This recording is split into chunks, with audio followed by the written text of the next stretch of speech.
ప్రతి నెల ఒక వారం సైబర్ అవేర్నెస్ వీక్ అని మేము కండక్ట్ చేయాలి. సైబర్ అవేర్నెస్ వీక్లో అవేర్నెస్ ప్రోగ్రామ్స్ ఎక్కడ ఇవ్వాలి, ఎందుకు ఇవ్వాలి, సైబర్ క్రైమ్ ఎలా జరుగుద్ది అని మాకు హ్యూజ్ గ్యాదరింగ్ ఉండేటటువంటి ప్లాట్ఫామ్స్ ఏవి అంటే కాలేజెస్. మరి ఒక సబ్జెక్ట్ని మేము చెప్తే బాగా అర్థం చేసుకునేటటువంటి వాళ్ళు students.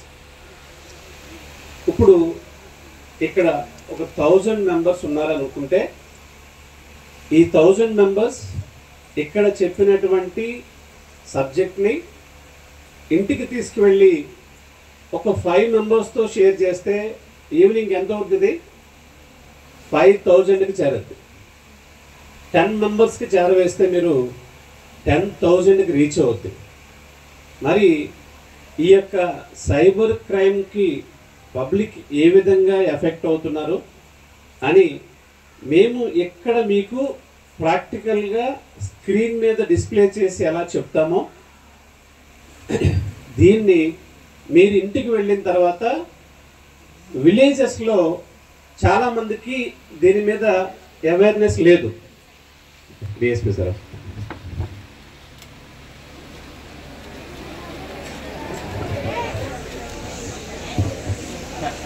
Scene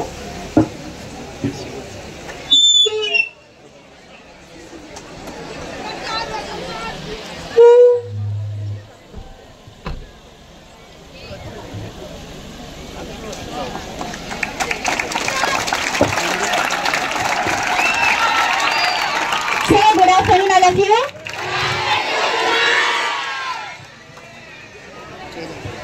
Sit down students.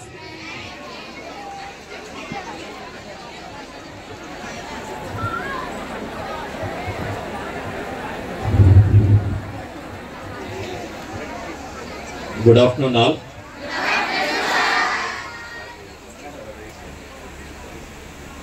ఈరోజు రాజానగరం పోలీస్ వారికి ఈ సైబర్ అవేర్నెస్ కార్యక్రమానికి ఈ కాలేజీలో నిర్వహించడానికి అవకాశం ఇచ్చిన గాయత్రి విద్యాసంస్థల యాజమాన్యానికి, అలానే లెక్చరర్స్కి, ఇక్కడ ఉన్న స్టూడెంట్స్ అందరికీ కూడా నమస్కారాలు. ఈరోజు మన తూర్పుగోదావరి జిల్లా పోలీస్ వాళ్ళు మీ అందరికీ కూడా సైబర్ క్రైమ్స్ మీద అవగాహన కల్పించడం కోసం ఒక చిన్న కార్యక్రమాన్ని ఏర్పాటు చేయడం జరిగింది.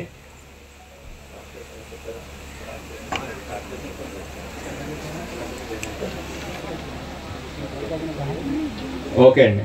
అంటే మెయిన్గా ఇప్పుడు మనం అందరం ఎక్కడ ఉన్నాం? కాలేజీలో ఉన్నామంటారా?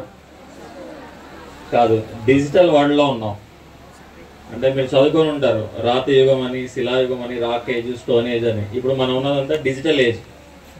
డిజిటల్ ఏజ్ అంటే మనం పుస్తకాలు లేకపోయినా ఒక రోజు గడపగలం, కానీ smart phones, internet, social media లేకుండా ఉండలేము. అవునా కదా? స్కూల్కి, కాలేజీకి సెలవు వస్తే మనం బుక్స్ చూడడం, ఇంటికి వెళ్ళిన తర్వాత సోషల్ మీడియాలో ఇన్స్టాగ్రామ్లు, ఫేస్బుక్లు, లేకపోతే యూట్యూబ్లో షార్ట్స్ చూస్తూ ఉంటాం జనరల్గా. ఇదంతా కూడా చిన్నపిల్లల దగ్గర నుంచే జరుగుతూ ఉంటుంది. 3 years కిడ్స్ దగ్గర నుంచి 60 years ఓల్డ్ పీపుల్ వరకు కూడా సోషల్ మీడియాకి, ఇంటర్నెట్కి, మొబైల్ ఫోన్స్కి అంతగా మనం ఎడిక్ట్ అనేది కాదు కానీ అలవాటైపోయాం. అవి లేకుండా మనం ఉండలేని పరిస్థితికి వచ్చామన్నమాట. ఇన్ఎవిటబుల్, మొబైల్ ఫోన్ లేకుండా, చూడకుండా. సో ఇప్పుడు మనం మొబైల్ ఫోన్కి ఎంత దగ్గర అవుతూ ఉంటామో సైబర్ క్రైమ్స్కి కూడా అంతే దగ్గర అవుతూ ఉంటాం. మనకి తెలియకుండానే మన పర్సనల్ డేటాని సైబర్ క్రిమినల్స్ తస్కరిస్తూ ఉంటారనమాట. మామూలుగా వెనకటి రోజులు అయితే మన ఇంట్లోకి వచ్చి దొంగతనం చేసేవాళ్ళు. ఇప్పుడు అలా కాకుండా మన ఫోన్లోకి చొరబడి మన అకౌంట్లో ఉన్న డబ్బులు కొట్టేస్తుంటారు. సో మనకి దాని మీద సరైన అవగాహన లేకపోవడం. సో సింపుల్గా ఈ సైబర్ క్రైమ్ నుంచి మనం తప్పించుకోవాలంటే చేయాల్సింది ఒకటే, మీరు కానీ మీ పేరెంట్స్ కానీ ఫోన్లోకి వచ్చేటువంటి అన్నెసరీ లింక్స్ని క్లిక్ చేయకూడదు. కొన్ని లింక్స్ వస్తూ ఉంటాయన్నమాట. ఆ లింక్స్ని మనం క్లిక్ చేసామంటే మాల్వేర్ మన ఫోన్లో ఇన్స్టాల్ అయిపోయి మన ఫోన్ మొత్తం కూడా సైబర్ క్రిమినల్స్ హ్యాక్ చేసేస్తుంటారు. సో మీ పర్సనల్ ఇన్ఫర్మేషన్, దాంట్లో ఉండే కాంటాక్ట్స్, ఫొటోస్, వీడియోస్, మీ బ్యాంక్ అకౌంట్ పాస్వర్డ్స్, బ్యాంక్ అకౌంట్లో ఉన్న డబ్బులన్నీ కూడా వాళ్ళు దోచేస్తూ ఉంటారు. కాబట్టి మనం తెలుసో తెలియకుండానో ఇవన్నీ చేస్తూ ఉంటాం. ఏదో మీకు ఆఫర్ వచ్చింది ఇది క్లిక్ చేయండి అని, లేకపోతే అమెజాన్లో ఫ్రీ గిఫ్ట్ హ్యాంపర్ వచ్చింది ఇది క్లిక్ చేయండి అని వస్తూ ఉంటాయి జనరల్గా. సో అవి మనం క్లిక్ చేసిన వెంటనే మన మొబైల్ ఫోన్ హ్యాక్ అవుతూ ఉంటుంది. అలానే ఈ సైబర్ క్రైమ్ గురించి మా సైబర్ క్రైమ్ టీమ్ మీకు పీపీటీ ద్వారా ఎక్స్ప్లెయిన్ చేస్తూ ఉంటారు. జనరల్గా జరిగే సైబర్ క్రైమ్స్ ఎన్ని రకాలుగా ఉంటాయి, అవి వాటి నుంచి మనం ఎలా దూరంగా ఉండాలి, ఒకవేళ మనం కనుక సైబర్ క్రైమ్ బారిన పడినట్లయితే ఏం చేయాలి. 1930 అని నెంబర్ ఉంటుంది, అందరూ గుర్తుపెట్టుకోవాలి ఈ నెంబరు 1930. ఈ నెంబర్ కనుక మీరు వెంటనే ఫోన్ చేస్తే మీ అకౌంట్లోంచి పోయిన డబ్బులు కూడా తిరిగి వస్తాయి. అలానే ఇక్కడ అఫెన్సెస్ 2 రకాలుగా ఉంటాయి సైబర్ క్రైమ్లో. బాడీకి సంబంధించిన అఫెన్సెస్, ప్రాపర్టీకి సంబంధించిన అఫెన్సెస్. ప్రాపర్టీ అంటే యూపీఐ లింక్స్, పేమెంట్స్, వీటికి సంబంధించింది అనమాట. బ్యాంక్ అకౌంట్స్ నుంచి డబ్బులు పోవడం, ఇది ప్రాపర్టీకి సంబంధించింది. బాడీలీ అఫెన్సెస్ అంటారు. మనం తెలుసో తెలియక ఏం చేస్తామంటే అందరం కూడా ఫేస్బుక్స్ అలానే ఇన్స్టాగ్రామ్లో మన ఫొటోస్ వీడియోస్ షేర్ చేస్తుంటాం. ఎవరో అన్నోన్ నెంబర్స్ నుంచి మనకి రిక్వెస్ట్ వస్తుంది, ఫ్రెండ్ రిక్వెస్ట్, మీ ఫొటోస్ బాగున్నాయి లైక్ చేయండి అని ఫ్రెండ్ రిక్వెస్ట్ పంపుతూ ఉంటారు. సో మనం అపరిచిత వ్యక్తులు పంపే లింక్స్ని క్లిక్ చేసిన, ఫ్రెండ్ రిక్వెస్ట్ని యాక్సెప్ట్ చేసిన, మన ఫొటోస్ని వాటిని వాళ్ళు మార్ఫ్ చేస్తారు. మార్ఫ్ చేసి మనం బ్లాక్మెయిల్ చేస్తుంటారు అనమాట. ఈ మధ్య మన రాజమండ్రిలో కూడా ఇట్లానే జరిగింది. ఓ డిగ్రీ కాలేజీ స్టూడెంట్కి ఓ రిక్వెస్ట్ వచ్చింది ఇన్స్టాగ్రామ్లో, మీ ఫొటోస్ బాగున్నాయి అని కంటిన్యూస్గా ఫ్రెండ్ రిక్వెస్ట్ని యాక్సెప్ట్ చేశారు. యాక్సెప్ట్ చేసిన దగ్గర నుంచి ఆ ఫొటోస్ని మార్ఫ్ చేసి వేరే వేరే వెబ్సైట్లో పెడతాము, డబ్బులు ఇవ్వాలని బ్లాక్మెయిల్ చేయడం జరిగింది. అట్లానే ఈ మధ్యనే విజయవాడలో కూడా ఓ స్టూడెంట్కి మీకు అమెజాన్లో లాటరీ వచ్చింది, ఫ్రీ గిఫ్ట్ హ్యాంపర్ అని ఒక లింక్ వచ్చింది. ఆ లింక్ని క్లిక్ చేశారు. క్లిక్ చేయగా గిఫ్ట్ సంగతి ఏమో కానీ ఆ ఫోన్లో ఉన్న డబ్బులు మొత్తం పోయాయి. వాళ్ళ ఫాదర్ అకౌంట్ అది, దాంట్లో ఉండే ₹1,00,000 పోయాయి. సో తెలిసి తెలియకుండా మనం చేసే పనుల వల్ల ఇలా మనం డబ్బులు పోవాల్సి వస్తుంది, అలానే బ్లాక్మెయిల్కి గురవ్వాల్సి వస్తుంది అనమాట. సో మీరందరూ కూడా ఇట్లాంటి వాటికి దూరంగా ఉండాలి. ఫోన్లు వాడుకోవాలి, జాగ్రత్తగా వాడాలి. మీకు ఏదైనా ఇబ్బంది కలిగినా వెంటనే పోలీసు వారిని సంప్రదించాలి భయపడకుండా.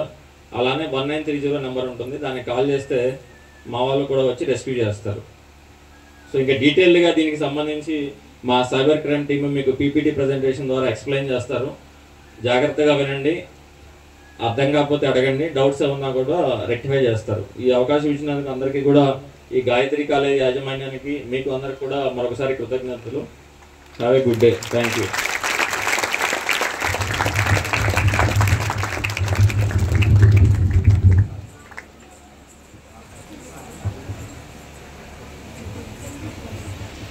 Thank you so much sir.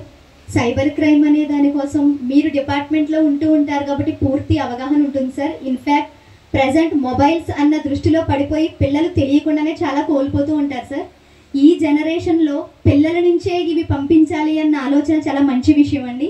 మా ఇన్స్టిట్యూషన్లో ఈరోజు ఏర్పాటు చేసినందుకు మీకు మా హృదయపూర్వక కృతజ్ఞతలు సార్, మా తరపున మా విద్యార్థులందరి తరపున. అదేవిధంగా ఈ కార్యక్రమం మీకు మాకు గుర్తుండాలని ఒక చిన్న చిరుజ్ఞాపిక సార్ మా ఇన్స్టిట్యూషన్ తరపు నుండి.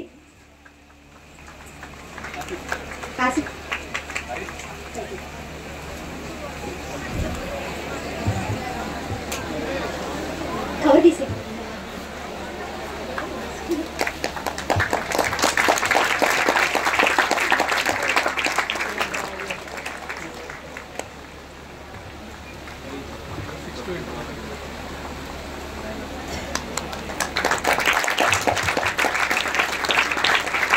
ఇంకొంచెం గట్టిగా క్లాప్స్ కొట్టచ్చు.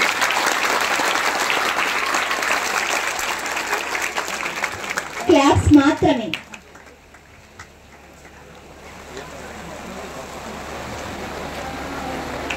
పర్వాలేదు, ఏం కాదు.